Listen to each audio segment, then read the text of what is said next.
ದರ್ಶನ್ ಅವರು ಆಗಸ್ಟ್ ತಿಂಗಳಲ್ಲಿ ರಿಲೀಸ್ ಆಗ್ತಾರಾ ಅನ್ನೋದು ಪ್ರಶ್ನೆಗೆ ಇವತ್ತು ನಾನು ಸಂಪೂರ್ಣವಾಗಿ ನಿಮಗೆ ಮಾಹಿತಿಯನ್ನು ತಿಳಿಸ್ಕೊಡ್ಬೇಕು ಅಂತ ಆ್ಯಕ್ಚುಲಿ ಬಂದಿದ್ದೀನಿ.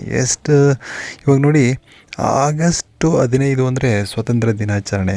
ಸ್ವಾತಂತ್ರ್ಯ ಸಿಗಬಹುದು ದರ್ಶನ್ ಅವರಿಗೆ ಅಂತ ತುಂಬ ಜನ ಮಾತಾಡ್ತಾ ಇದ್ದಾರೆ. ಇನ್ನು ಕೆಲವರು ಇಲ್ಲ, ಈ ತಿಂಗಳು ಪಕ್ಕ ಆಗಸ್ಟ್ನಲ್ಲಿ ರಿಲೀಸ್ ಆಗಿಬಿಡ್ತಾರೆ, ರಿಲೀಸ್ ಅನ್ನೋದಕ್ಕಿಂತ ಬೇಲ್ ಸಿಕ್ಬಿಡುತ್ತೆ, ಹೊರಗಡೆ ಬಂದುಬಿಡ್ತಾರೆ ಅಂತ ಮಾತಾಡ್ತಾ ಇದ್ದಾರೆ. ಕಾರಣ ಏನಪ್ಪ ಅಂತಂದರೆ ಮಾಹಿತಿ ಇಲ್ಲಿದೆ ನೋಡಿ. ಏನು ಅಂದರೆ ಆ್ಯಕ್ಚುಲಿ ಪೊಲೀಸ್ನವರು ಇದೇ ತಿಂಗಳು ಚಾರ್ಜ್ ಶೀಟನ್ನು ಸಲ್ಲಿಕೆ ಮಾಡೋಕ್ಕೆ ರೆಡಿ ಮಾಡ್ಕೊಂಡಿದ್ದಾರಂತೆ. ಅಂದರೆ ಅವ್ರು ಏನೇನು ಮಾಹಿತಿಗಳನ್ನು ಕಲೆಕ್ಟ್ ಮಾಡಿದಾರೋ ಅದೆಲ್ಲವನ್ನು ಕೂಡ ಈ ಒಂದು ಚಾರ್ಜ್ ಶೀಟಲ್ಲಿ ಸಲ್ಲಿಕೆಯಾಗಿ ಡಿ ಬಾಸ್ ಅವರಿಗೆ ಕೋರ್ಟಲ್ಲಿ ಸಲ್ಲಿಕೆಯನ್ನು ಮಾಡ್ತಾರೆ. ಡಿ ಬಾಸ್ ಕಡೆಯವ್ರು ಏನು ಮಾಡ್ತಾರೆ ಅಂತಂದರೆ ಆ್ಯಕ್ಚುಲಿ ಅವರು ಲಾಯರನ್ನು ಇಟ್ಕೊಂಡು, ಈಗಾಗಲೇ ಲಾಯರ್ ಇದ್ದಾರೆ ಡಿ ಬಾಸ್ ಅವರಿಗೆ, ಲಾಯರ ಮುಖಾಂತರ ಅವರು ಬೇಲ್ಗೆ ಅಪ್ಲೈ ಮಾಡ್ತಾರೆ.